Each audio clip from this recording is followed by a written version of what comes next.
नमस्कार, one India Hindi में आपका स्वागत है। मैं हूं राहुल पांडे। राजनीतिक दलों के चुनाव आयोग ने चुनाव में किए गए खर्च का ब्यौरा सार्वजनिक किया है।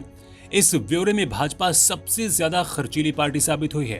बीजेपी ने 5 राज्यों के पिछले विधानसभा चुनाव में 252 करोड़ रुपए खर्च किए हैं। बीजेपी ने इस साल मार्च में असम, पुडुचेरी, तमिलनाडु, पश्चिम बंगाल और केरल में हुए विधानसभा चुनाव में प्रचार पर 252 करोड़ रुपए खर्च किए हैं। इस राशि में अकेले करीब 151 करोड़ रुपए सिर्फ पश्चिम बंगाल में भाजपा ने खर्च किए। वहीं अगर तृणमूल कांग्रेस की बात करें तो बंगाल में तृणमूल कांग्रेस की ओर से सौंपे गए खर्च के ब्यौरे के मुताबिक उसने पश्चिम बंगाल में भाजपा से कुछ ज्यादा 154.28 करोड़ रुपए खर्च किया है।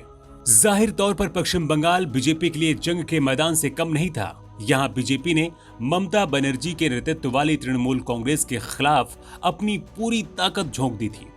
यहाँ बीजेपी ने चुनाव प्रचार में 151 करोड़ रुपए खर्च किए, जो विधानसभा चुनाव में खर्च की गई कुल रकम का आधे से भी ज्यादा हिस्सा है। पार्टी ने यहाँ 200 से ज्यादा सीटें हासिल करने का लक्ष्य रखा था, लेकिन हाथ में आई सिर्फ 77 सीटें। वहीं टीएमसी ने जो खर्च का ब्यौरा दिया है उसके मुताबिक उसने पश्चिम बंगाल विधानसभा चुनाव में प्रचार के लिए 154.28 करोड़ रुपए खर्च किया है, जो बीजेपी के खर्चे से थोड़ा सा कम है। असम में भाजपा ने सत्ता में दोबारा वापसी की है। वहीं पुडुचेरी में पार्टी पहली बार गठबंधन की सरकार बनाने में कामयाब रही।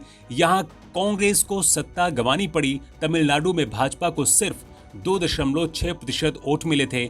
दक्षिण के इस राज्य में डीएमके अपने चीर प्रतिद्वंदी एआईएडीएमके से सत्ता छीनने में सफल रही। यहां भाजपा और एआईएडीएमके मिलकर चुनाव लड़ रहे थे, लेकिन भाजपा को यहां पर हार का सामना ही करना पड़ा।